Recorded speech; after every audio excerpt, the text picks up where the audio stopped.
बिस्मिल्लाहिर्रहमानिर्रहीम। अल्लाहुम्मा मालिकल मुल्क तुअतिल मुल्क मन तशा व तंसिउल मुल्क मिम्मन तशा व तुइज्जु मन तशा व तुज़िल्लु मन तशा बियदिकल खैर इन्नका अला कुल्लि शैइन कदीर। सदक़ल्लाहु मौलानल अज़ीम व सदक़ रसूलुहुन नबियुल करीम। डियर फेलोस, आज हम CRPC का जो हम टॉपिक टेकअप करने जा रहे हैं वो है granting a pardon to approver, यानी सुल्तानी गवाह को माफ़ी देना। आज के इस लेक्चर में हम इस टॉपिक को डिफरेंट एस्पेक्ट से डिस्कस करने की कोशिश करेंगे और इस पर्पज़ के लिए मैंने 12 क्वेश्चन फार्मुलेट किए हैं।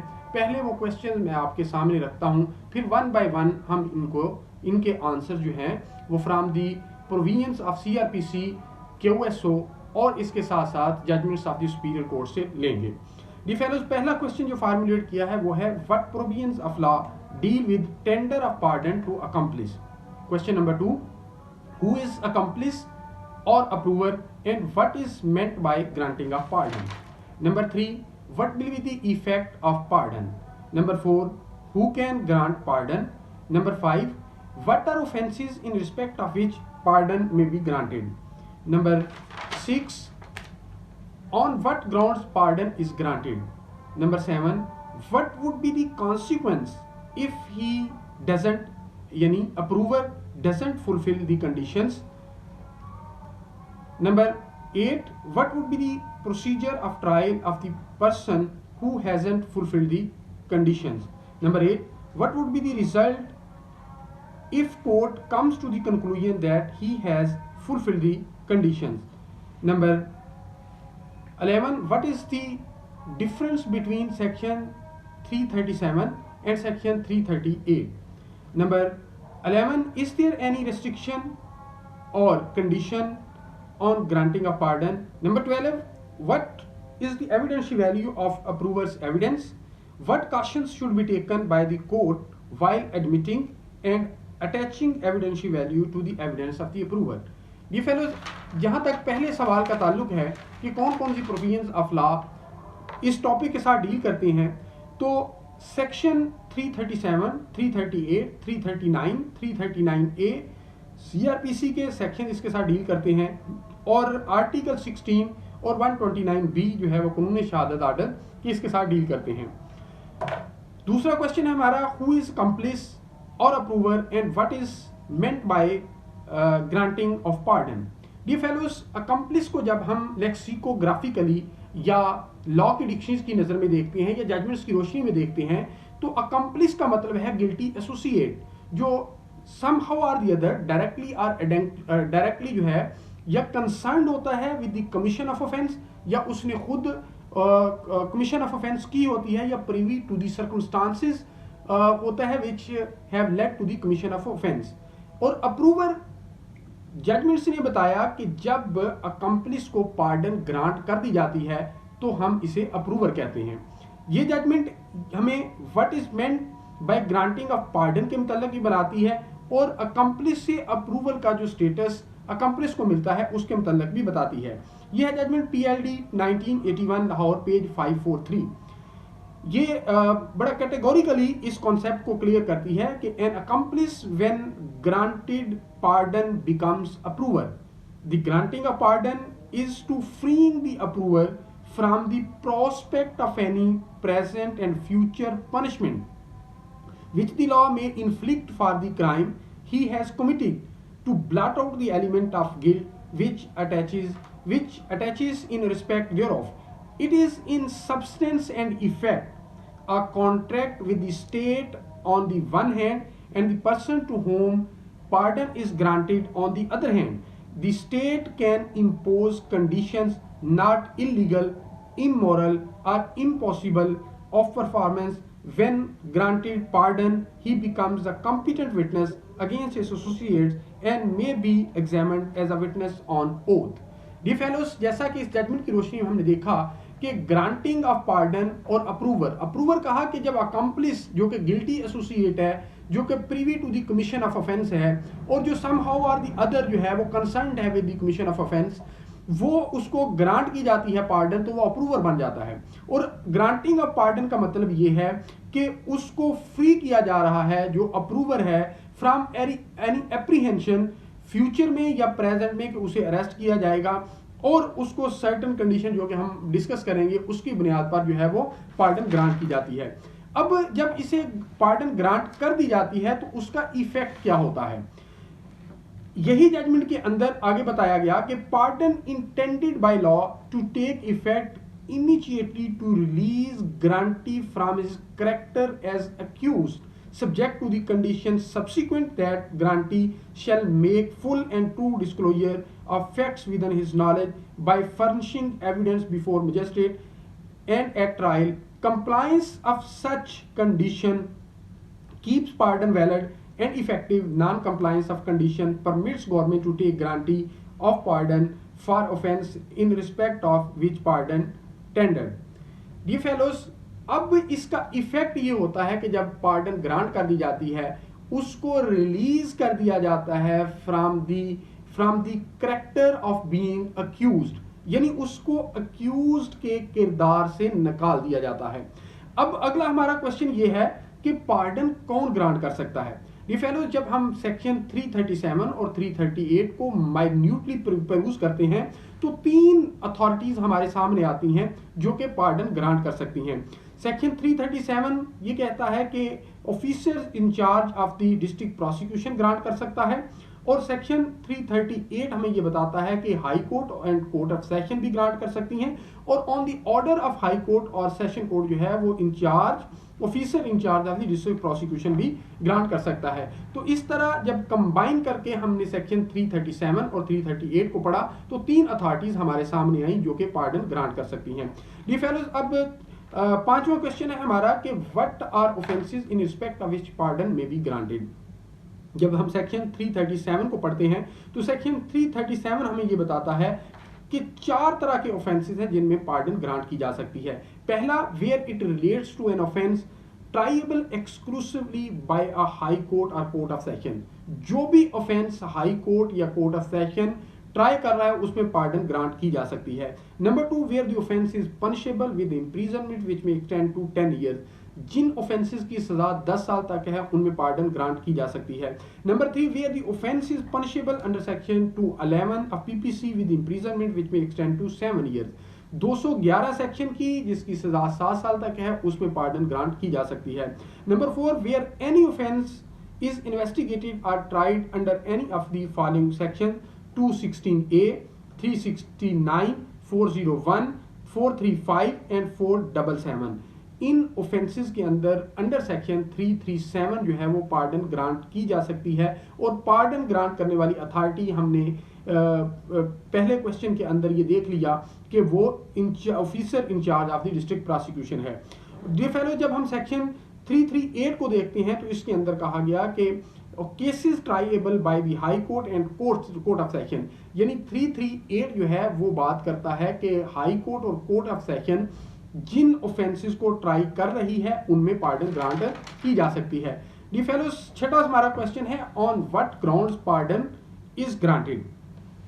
डियर फेलो, जब हम सेक्शन 337 को पढ़ते हैं तो 337 हमें ये बताता है कि जब पार्डन टेंडर की जाती है तो वो against the offer of the accused की जाती है। वो ये कमिटमेंट करता है कि वो फुल और true disclosure of the facts और सर्कमस्टांसेस करेगा विच आर कंसर्न और relative to the commission of an offence, या उस शख्स के मतलब जो कि प्रिंसिपल ऑफेंडर है या अबैटर है in the commission of offence, जो सर्कमस्टांसेस और फैक्ट्स ने लीड किया to the commission of offence, वो डायरेक्टली या इनडायरेक्टली जितने भी फैक्ट्स और सर्कमस्टांसेस है उनको फुली और ट्रूथफुली डिस्क्लोज करेगा। इस कंडीशन पर ये सब्सिक्वेंट भी हो सकती है और प्रेसिडेंट भी हो सकती है।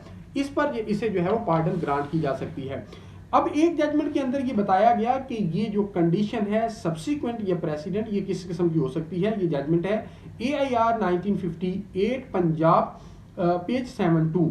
इसके अंदर कहा गया it is open to the pardoning part to annex to a pardon any condition precedent or subsequent and of any nature so long as it is not illegal, immoral, or impossible of performance. When a pardon is granted on a condition precedent, it doesn't become operative until and unless the prisoner performs the condition in question. If the condition is not performed, the prisoner stands precisely as though no pardon had been granted. If the condition is satisfied, the pardon and its connected promises take full effect. D fellows, next हमारा question है कि what would be the consequence if he doesn't fulfil the condition. हमने ये देखा कि जो approver है जिसको पार्डन ग्रांट की गई है वो जो अंडरटेक कर रहा है कि वो कमीशन ऑफ ऑफेंस के मुतलका जितने हकायक हैं और जो प्रिंसिपल ऑफेंडर है या अबैटर है ये बुनियादी तौर पे privy to the commission of offence है और ये सारे के सारे हालातों वाक़यात ट्रूथफुली और फुली डिस्क्लोज करेगा।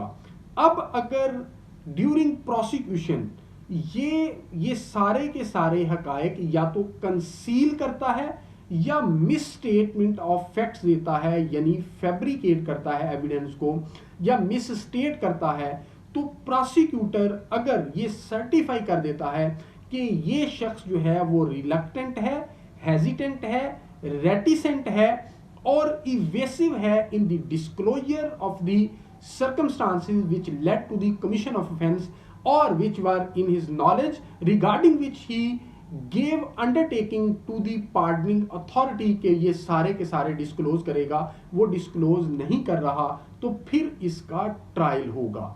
डी फेलोज, लेकिन जब ये ट्रायल होगा तो उस ट्रायल के दौरान ये प्ली ले सकता है कि मैंने फुली और ट्रूथफुली डिस्क्लोज किए हैं सारे के सारे फैक्ट्स एंड सर्कमस्टांसेस। अब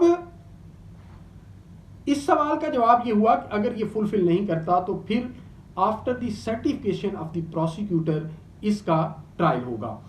अब नेक्स्ट क्वेश्चन है, what would be the procedure of trial of the person who has not fulfil the condition. अब जब ट्रायल कोर्स इसका ट्रायल करेगी तो सबसे पहला क्वेश्चन इसके सामने ये रखेगी कि do you plead that you fulfill the condition regarding which you gave undertaking to the pardoning authority। अगर ये कहता है कि yes I do plead तो अदालत उस प्ली को भी रिकॉर्ड कर लेगी और आगे फर्दर एविडेंस रिकॉर्ड करेगी। अब कोर्ट अगर ये जजमेंट पास करने से पहले इस नतीजे पे पहुंचती है कि इसने ये जो कंडीशन थी ये फुलफिल की थी, whatever the facts were in his knowledge, इसने फुली और ट्रूथफुली डिस्क्लोज कर दिए थे, तो court whatever has been said और स्टेटेड और written in the CRPC irrespective of the fact, notwithstanding the fact, court जो है वो एक्विटल की जजमेंट पास कर देगी।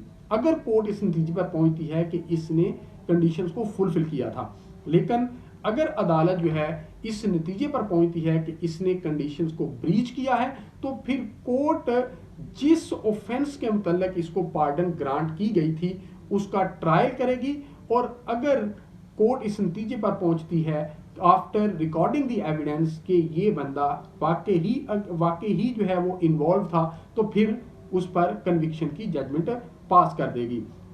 डी फेलोज, अब अगला हमारा क्वेश्चन ये है कि what is the difference between section 337 और सेक्शन 338। जब हम दोनों सेक्शंस को जक्स्टापोजिशन में रखकर देखते हैं तो पहला जो डिफरेंस हमारे सामने आता है वो ये आता है कि सेक्शन 337 के अंदर जो पार्डनिंग अथॉरिटी है वो डिस्ट्रिक्ट इंचार्ज ऑफ प्रोसिक्यूशन है, जबकि ऑन द अदर हैंड जब हम सेक्शन 338 के अंदर देखते हैं तो इसके अंदर हमें 3 पार्डनिंग अथॉरिटीज नजर आती हैं, high court, court of session और इंचार्ज ऑफ द प्रोसिक्यूशन, क्योंकि on the order of these 2 courts जो वो भी पार्डन कर सकता है, ग्रांट कर सकता है। नंबर 2, इसके जो अंदर जो डिफरेंस है वो granting of pardon regarding the stage है कि किस स्टेज पर जो है ये पार्डन ग्रांट की जा सकती है। 337 के तहत ड्यूरिंग इन्वेस्टिगेशन, ड्यूरिंग इंक्वायरी और ड्यूरिंग ट्रायल जो है वो ग्रांट की जा सकती है, जबकि सेक्शन 338 के तहत जब हम देखते हैं तो before the pronouncement of judgement during trial जो है वो जो पार्डन है वो ग्रांट की जा सकती है। तीसरा हमारे सामने जो डिफरेंस आता है वो ये आता है कि सेक्शन 337 ने इन्यूमरेट कर दिए कि ये ऑफेंसेस के अंदर जो है वो पार्डन ग्रांट की जा सकती है, जैसे वो केसेस जो exclusively triable by court of session और हाई कोर्ट हैं, जिनकी सजा 10 साल तक है। Section 211 which is punishable with imprisonment which may extend to 7 years, और उसके साथ 216A, 369 और 401, 435 एंड 477। जबकि सेक्शन 338 के अंदर हम देखते हैं इसके अंदर वो केसेस हैं सिर्फ which are exclusively triable by the high court और कोर्ट ऑफ सेशन हैं। अब डियर फेलोज, अगला हमारा क्वेश्चन ये है कि is there any restriction oblique condition imposed on granting of pardon in these sections? Yes, एक कंडीशन ये लगाई गई कि जो केसेस हर्ट के हैं और कत्ल के हैं उसके अंदर कोई भी पार्डनिंग अथॉरिटी जो है वो पार्डन ग्रांट नहीं करेगी अनटिल एंड अनलेस या विक्टिम खुद इन हर्ट केसेस या लीगलर्स इन कत्ल केसेस जो है वो परमिशन दे। आखिरी question last but not the least हमारा ये है कि what is the evidential value of the approver and what are the precautionary measures which will be taken, which are recommendable, which are advisable to the court while admitting the evidence of the prover and while attaching the evidential value to the evidence of the approver। इस हवाले से हम दो article जब QSO के पढ़ते हैं उनमें से पहला 16 और दूसरा 129B और judgements of the superior courts, तो हमारे सामने चंद चीजें सामने आती हैं। पहला यह है कि सिर्फ इस बुनियाद पे आर्टिकल 16 ये कहता है कि इस कन्विक्शन को इलीगल नहीं कहा जाएगा कि ये solely on the basis of the evidence of the approver pass की गई है। जबकि सेक्शन 129 आर्टिकल 129B QSO का हम देखते हैं तो कहता है कि accomplish is unworthy of credit until his evidence is corroborated in material particulars. जब इन दोनों चीज़ों को हम मद्देनजर रखते हैं तो उस वक्त जजमेंट जो सुपीरियर कोर्ट्स ने दी उसके अंदर एक बड़ी कंप्रीहेंसिवली इस जजमेंट के अंदर डिस्कस किया गया कि अगर अप्रूवर की जो एविडेंस है उसके अंदर अगर अदालत जो है उस पर रिलाई कर रही है for passing the judgement of conviction तो कौन कौन से प्रिकॉशनरी मेजर्स लिए जाने चाहिए। ये जजमेंट है PLD 1971 सुप्रीम कोर्ट पेज 447। कहा गया कि as a rule of prudence which has almost hardened into a rule of law, it is dangerous to act on the uncorroborated testimony of an approver who is a self-confessed criminal having betrayed his former associates under the temptation of saving his own skin, suffering from this stigma and marked depravity of character. An approver's evidence cannot be viewed without natural reaction of distrust and incredulity। यानी कहा गया कि ये जो approver है या कंप्लिस है ये मॉरल रिच है, ये अपनी लाइबिलिटी अपने कंधों से दूसरे के कंधों पर शिफ्ट कर रहा है और प्रोबेबिलिटी है कि ये शख्स जो है जो कुछ अरसा पहले जो है वो दूसरे लोगों के साथ अपनी लॉयल्टी शो कर रहा था, फिडियलिटी जो है वो शो कर रहा था, अब दूसरे लोगों के साथ कर रहा है, तो इसकी जो एविडेंस है should be taken with a grain of salt. और इसके आगे 2020 की एक लेटेस्ट जजमेंट है उसके अंदर भी इसकी एविडेंशियल वैल्यू या इसकी admissibility of the evidence of the approver पर बात की गई। ये है PLD 2020 लाहौर पेज 490। इसके अंदर कहा गया कि situations, the conditions, the offences and the requirements justifying reception of approver's testimony are all exceptional, bordering on necessity and demand of public policy। यानी कि आउट ऑफ नेसेसिटी इसकी एविडेंस ली जा रही है। अगर ऑफेंस जो है वो क्लूलेस है, कमीशन ऑफ ऑफेंस का पता नहीं चल रहा, अगर सफिशिएंट एविडेंस मौजूद है तो फिर इसकी एविडेंस नहीं ली जाएगी। Powers under section 338 CRPC must be exercised with great care and caution and only to advance the interest of justice. Court should always bear in mind that in every pardon there is a risk that an offender would escape just at the expense of other accused. In order to determine whether in a particular case pardon should be tendered to an accused or not, consideration would be to quality of evidence available on record, the nature of additional evidence he is likely to give, the nature of his complicity, and the degree of his culpability in relation to the offense and to his co accused. Dear fellows, ये था approver के हवाले से जो probable question formulate हो सकते थे या जो पास पेपर्स में क्वेश्चन इस टॉपिक पे पूछे गए, वो मैंने आपके सामने रखे और उनके आंसर देने की कोशिश की। मैं उम्मीद करता हूं कि आज का लेक्चर आपको पसंद आया होगा। अगर आज का लेक्चर आपको पसंद आया हो तो बाबुल इल्म लॉ अकेडमी यूट्यूब चैनल को सब्सक्राइब जरूर कीजिएगा और हमारी इस वीडियो को लाइक जरूर कीजिएगा। अल्लाह ताला आपका हामी नासिर हो। बहुत शुक्रिया।